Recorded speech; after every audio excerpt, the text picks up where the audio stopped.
India voice, आपकी सोच, आपकी आवाज। नमस्कार, आप देख रहे हैं इंडिया वॉइस और मैं हूं आपके साथ पुष्पेंद्र चौधरी। बुलेटिन की शुरुआत करेंगे दिल्ली से। बड़ी खबर आपको बता देते हैं। आज सीएम योगी आदित्यनाथ दिल्ली दौरे पर रहेंगे। सुबह 11:20 पर सीएम योगी दिल्ली पहुंचेंगे। तो मुख्यमंत्री योगी आदित्यनाथ आज दिल्ली दौरे पर रहेंगे और सुबह 11:20 पर सीएम योगी दिल्ली पहुंचेंगे। तो वहीं दिल्ली के यूपी सदन त्रिवेदी पहुंचेंगे सीएम योगी आदित्यनाथ। तो ये बड़ी खबर आपको बता रहे हैं। आज सीएम योगी आदित्यनाथ का दिल्ली दौरा है और 11:20 पर सीएम योगी आज दिल्ली पहुंचेंगे। तो मुख्यमंत्री योगी के दौरे को लेकर ये बड़ा अपडेट सामने आ रहा है। आज सीएम योगी दिल्ली पहुंचेंगे और यूपी सदन त्रिवेदी में सीएम योगी आज 11:20 पर शिरकत करेंगे। तो आज मुख्यमंत्री योगी आदित्यनाथ का दिल्ली दौरा है और सुबह 11:20 पर सीएम योगी दिल्ली पहुंचेंगे।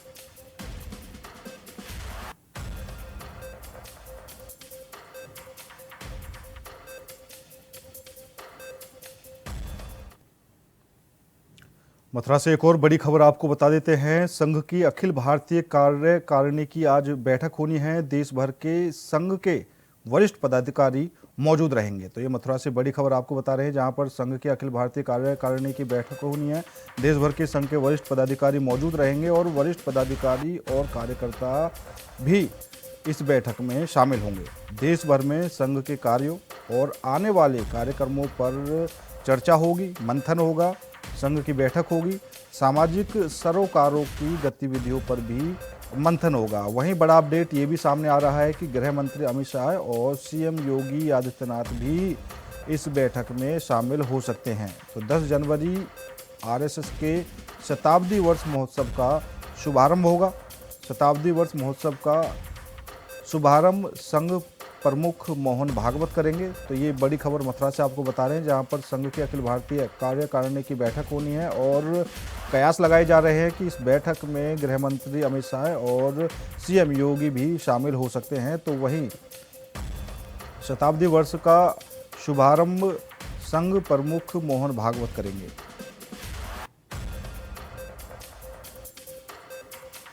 तो इस बैठक में देश भर से संघ के वरिष्ठ पदाधिकारी और कार्यकर्ता मौजूद रहेंगे। बैठक के दौरान संघ के राष्ट्रव्यापी कार्यों, आने वाले कार्यक्रमों और संगठन गतिविधियों पर विस्तार से मंथन किया जाएगा। साथ ही सामाजिक सरोकारों से जुड़ी गतिविधियों की समीक्षा भी की जाएगी। बैठक में केंद्रीय गृह मंत्री अमित शाह, उत्तर प्रदेश के मुख्यमंत्री योगी आदित्यनाथ के आने की भी संभावना है। 10 जनवरी से आरएसएस के शताब्दी वर्ष महोत्सव का शुभारंभ होगा, जिसका उद्घाटन संघ प्रमुख मोहन भागवत करेंगे।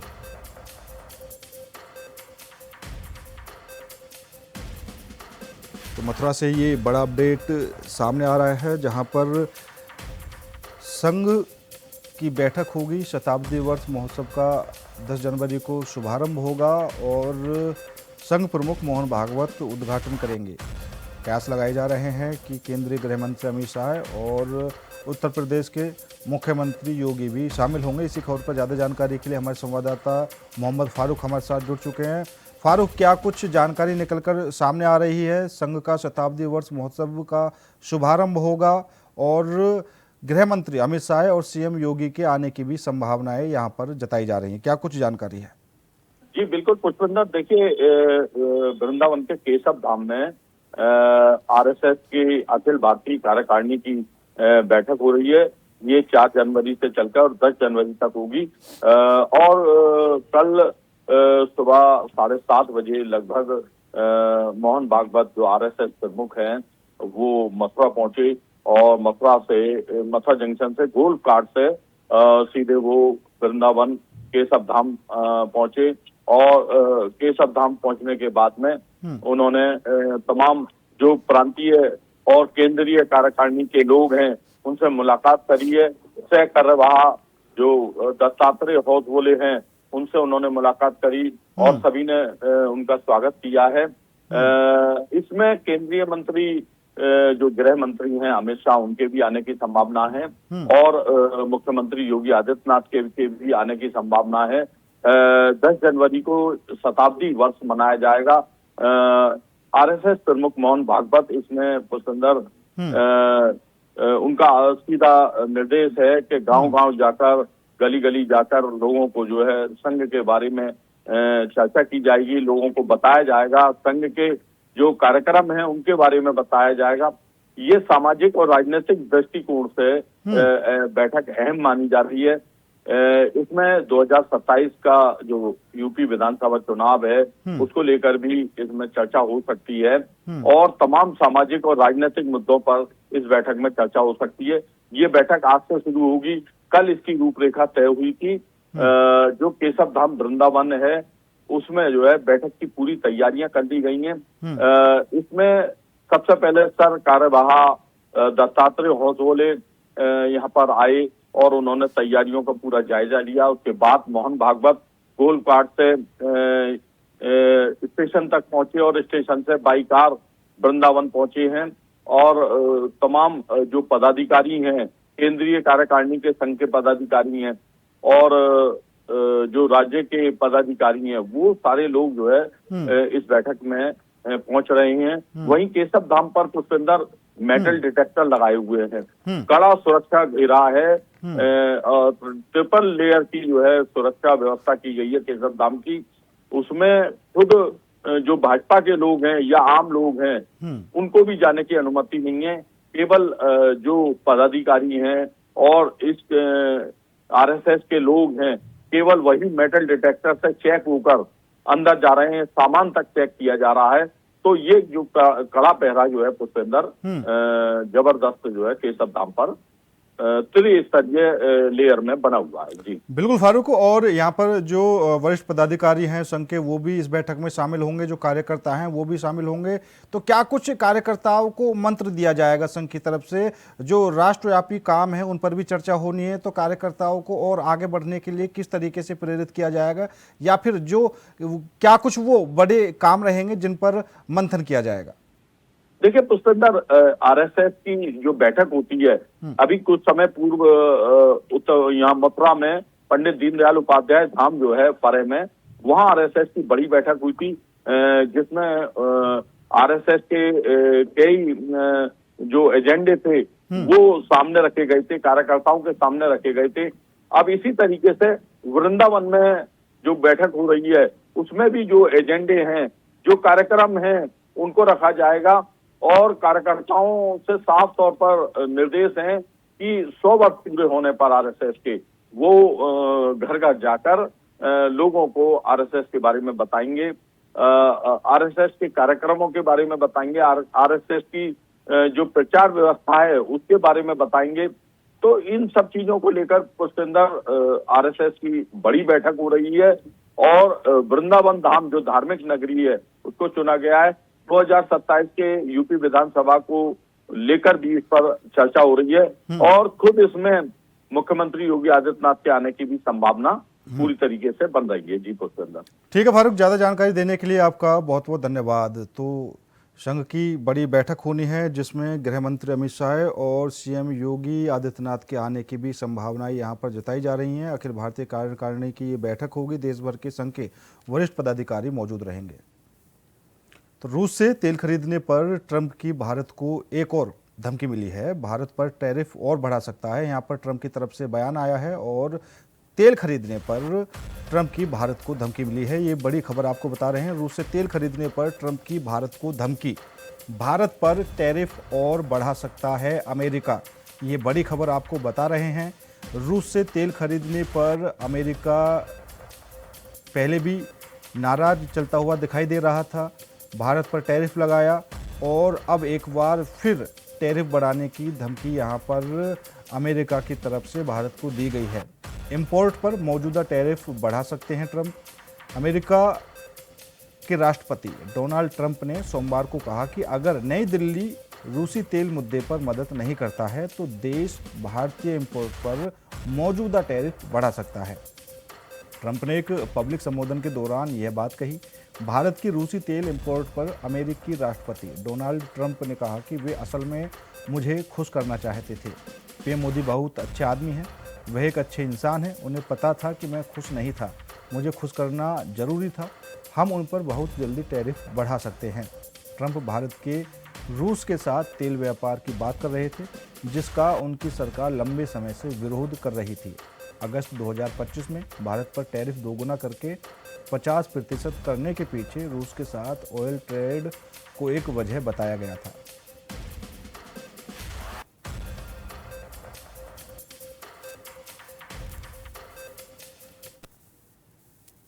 एक और बड़ी खबर आपको बता देते हैं। आज से केंद्र के खिलाफ कांग्रेस का हल्ला बोल अभियान शुरू हो चुका है। देश भर में मनरेगा बचाओ अभियान कांग्रेस का शुरू हो चुका है। तो ये बड़ी खबर आपको बता रहे हैं। आज से केंद्र सरकार के खिलाफ कांग्रेस का हल्ला बोल, देश भर में चलेगा मनरेगा बचाओ अभियान।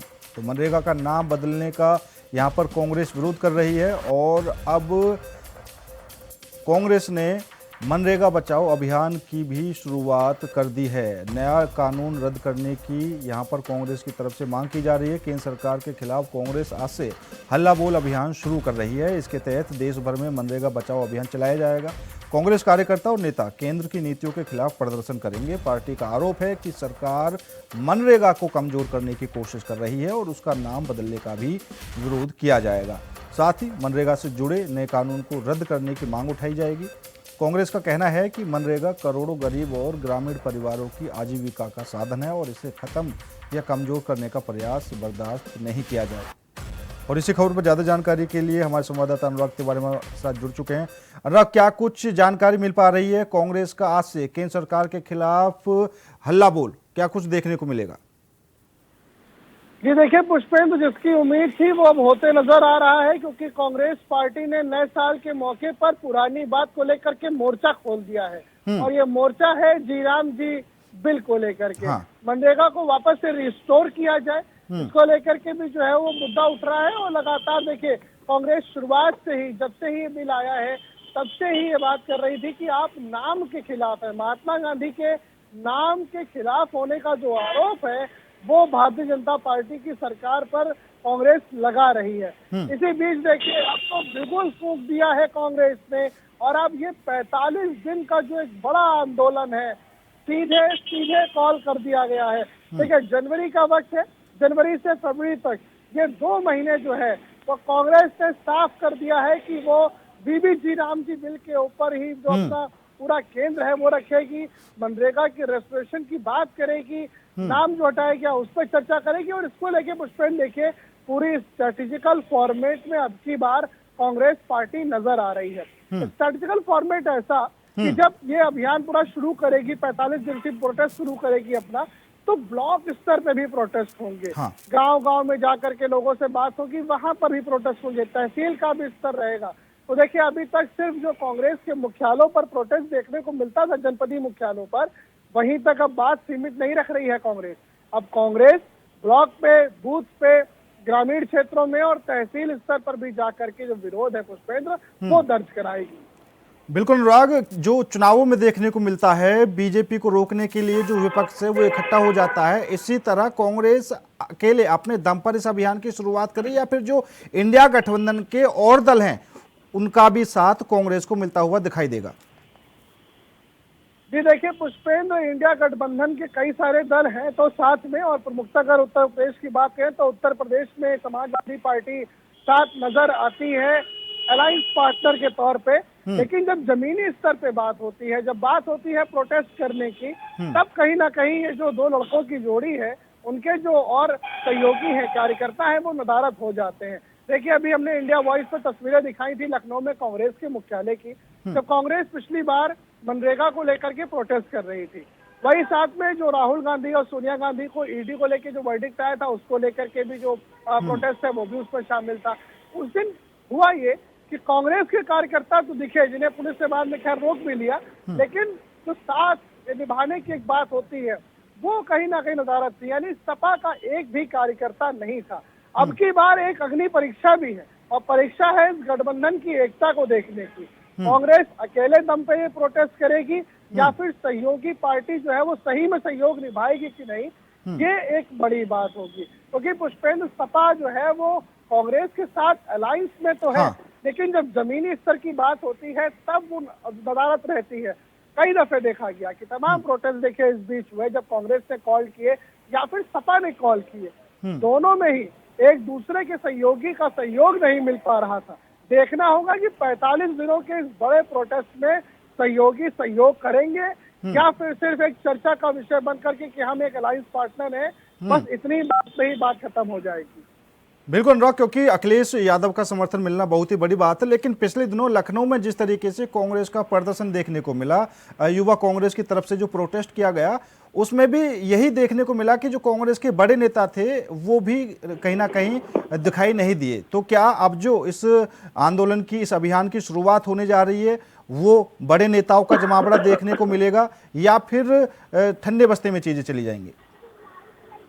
जी देखिए, जिस प्रकार से कांग्रेस ने अपना स्ट्रेटेजिकल स्ट्रक्चर फॉर्मेट तैयार किया है इस अभियान को लेकर के, इस प्रोटेस्ट, इस लंबे प्रोटेस्ट को लेकर के, ऐसे में कयास तो है कि बड़े चेहरे देखने को मिलेंगे। और देखिए, अगर पुष्पेंद्र बड़े चेहरे देखने को नहीं मिलते तो कहीं ना कहीं इस प्रोटेस्ट को विफल भी माना जाएगा, क्योंकि बूथ का स्तर है, तहसील का स्तर है, ब्लॉक का स्तर है, जहाँ पर जो एंटी पार्टी है बीजेपी, वो कहीं ना कहीं मजबूती के साथ अपने काम कर रही है। लेकिन अगर प्रोटेस्ट के दौरान भी बड़े नेता नहीं आएंगे, माफ कीजिएगा, अगर प्रोटेस्ट के दौरान भी बड़े नेता नहीं आएंगे तो कहीं ना कहीं ठंडे बस्ते वाली चीजें साफ नजर आएंगी। अनुराग, क्या कुछ लग रहा है, क्योंकि आपके हिसाब से क्या कुछ लगता है कि कांग्रेस के पास फिलहाल ये जो अभियान है एक तरह से उत्तर प्रदेश के 2027 में आने वाले चुनावों का लास्ट ऑप्शन है? अगर इस अभियान को कांग्रेस भुना लेती है तो जरूर 2027 में फायदा हो सकता है, जो हम बड़े नेताओं के जुड़ने की बात कर रहे हैं। अगर वो नहीं दिखते हैं तो कहीं ना कहीं फिर वही जो स्थिति बनी हुई है कांग्रेस की रहेगी।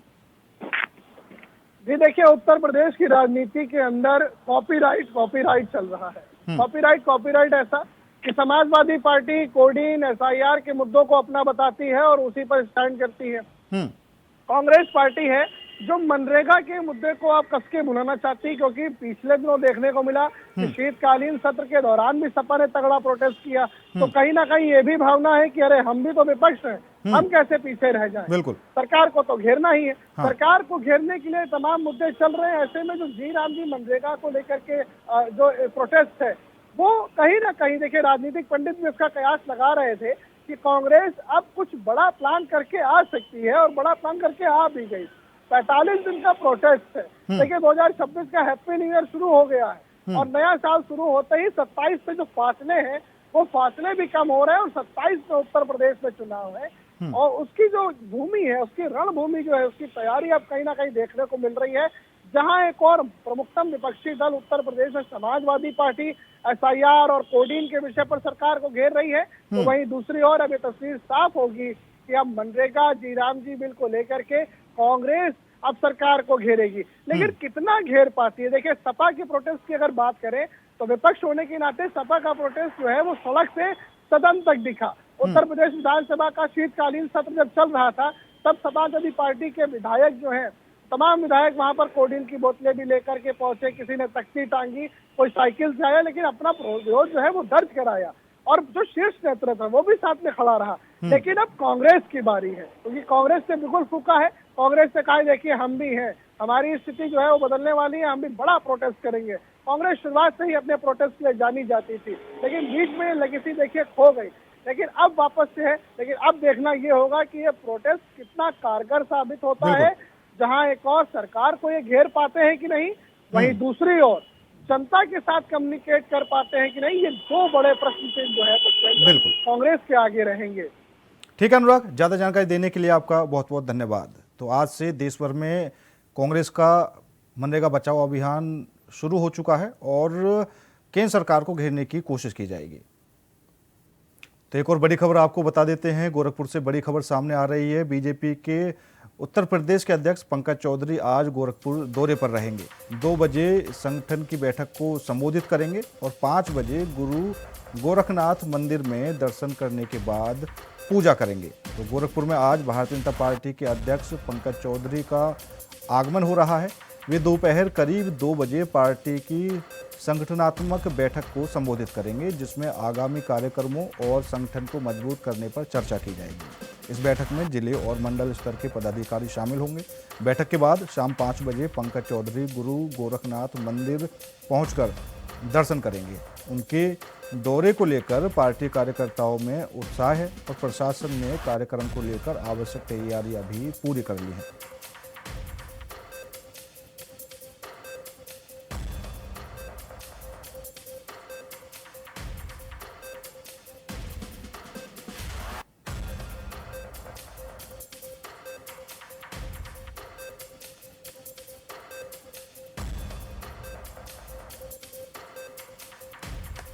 तो आज 2 बजे बीजेपी यूपी अध्यक्ष पंकज चौधरी गोरखपुर पहुंचेंगे और गोरखपुर में वो गोरखनाथ मंदिर के दर्शन करने के बाद पूजा करेंगे और पार्टी कार्यकर्ताओं के साथ बैठक करेंगे। संगठन की बैठक को भी आज पंकज चौधरी संबोधित करेंगे। तो बीजेपी अध्यक्ष पंकज चौधरी का आज गोरखपुर आगमन होगा, जहां पर पार्टी के कार्यकर्ता उनका स्वागत करेंगे। 2 बजे संगठन की बैठक को संबोधित करेंगे और कार्यकर्ताओं को भी मंत्र देंगे। तो आज बीजेपी यूपी अध्यक्ष पंकज चौधरी गोरखपुर पहुंचेंगे, जहां पर पार्टी कार्यकर्ता उनका स्वागत करेंगे और 2 बजे संगठन की बैठक को संबोधित करेंगे। और इसी खबर पर ज्यादा जानकारी के लिए गोरखपुर से हमारे संवाददाता प्रिंस तिवारी हमारे साथ जुड़ चुके हैं। प्रिंस, क्या कुछ जानकारी निकलकर सामने आ रही है? बीजेपी यूपी के अध्यक्ष पंकज चौधरी आज गोरखपुर पहुंचेंगे, क्या कुछ कार्यक्रम रहने वाले हैं? जी देखिए, आपको बता दें कि पंकज चौधरी पहली बार जो है प्रदेश अध्यक्ष बनने के बाद गोरखपुर में उनका आगमन है, जिसको लेकर के भारतीय जनता पार्टी का एक एक कार्यकर्ता और पदाधिकारी पूरी तरीके से उनके स्वागत अभिनंदन के स्वागत के लिए जो है पूरी तरह से एकजुट हो चुका है, पूरी तरीके से मैच बना लिया है। और पार्टी के कार्यकर्ता और नेता जो है उनके स्वागत, भव्य स्वागत और ऐतिहासिक स्वागत के लिए जो है वो उनका पूरी तरीके से गोरखपुर में जो है तैयारी में जुट गए हैं। और उसी के साथ आपको बता दें कि इसके पूर्व में भी कल जो है गोरखपुर क्षेत्र के क्षेत्रीय अध्यक्ष सहजानंद राय ने बाकायदे प्रेस वार्ता किया था और बाकायदे उन्होंने ब्रीफ किया था कि प्रदेश अध्यक्ष साहब का इस बार का जो स्वागत होगा, मतलब एक ऐसे स्वागत होगा जो एक ऐतिहासिक स्वागत होगा। और करीब 1.5 साल के बाद वो गोरखनाथ मंदिर में फिर से एक बार दोबारा दर्शन करने के लिए जाएंगे। उसी के साथ गोरखपुर में 80 से ज्यादा जगहों पर उनका स्वागत अभिनंदन किया जाएगा। यानी एक बड़ा इस आगमन को लेकर के जो भारतीय जनता पार्टी कार्यकर्ता और पदाधिकारी पूरी तरीके से इसे ऐतिहासिक रूप में बनाने के लिए यहाँ पे जो है भारतीय जनता पार्टी का एक एक कार्यकर्ता बूथ से लगा है। बड़े स्तर तक के जो कार्यकर्ता है, नेता है, वो उनके स्वागत अभिनंदन के लिए पूरी तरीके से एकजुट हो चुके हैं। और बताया जा रहा है कि 11 से 12 बजे के बीच में गोरखपुर एयरपोर्ट पर पहुंचेंगे। एयरपोर्ट से लगाए उनका पूरे शहर के हर चौक चौराहों पर बाकायदे स्वागत किया जा रहा है। आपको बता दें कि खासतौर पे बुलडोजर से भी उनके स्वागत फूलों के साथ स्वागत किया जाएगा। उसके बाद जो है गोरखपुर क्षेत्र के क्षेत्रीय बीजेपी कार्यालय पे बाकायदे एक जनसभा को भी संबोधित करेंगे, जहां कार्यकर्ता पदाधिकारी और तमाम संगठन के छोटे से लगाए बड़े कार्यकर्ता पदाधिकारी वहां पे मौजूद होंगे। खुद पंकज चौधरी वहां पे कार्यकर्ताओं में एक जोश उत्साह भरने का भी काम करेंगे, क्योंकि 400 दिन से कम का वक्त बना है, नई जिम्मेदारी है। जिम्मेदारी के साथ एक बड़ा एक लोड इनके ऊपर दिया गया। तो इस वजह से जो है कई जो है अपने कार्यकर्ताओं और बीजेपी के नेताओं में भी एक जोश उत्साह भरने का काम करेंगे। जी ठीक है प्रिंस, ज़्यादा जानकारी देने के लिए आपका बहुत बहुत धन्यवाद। तो आज बीजेपी अध्यक्ष पंकज चौधरी गोरखपुर के दौरे पर रहेंगे। फिलहाल मेरे साथ इस बुलेटिन में इतना ही। बाकी देश और दुनिया की तमाम खबरों के लिए देखते रहिए इंडिया वॉइस।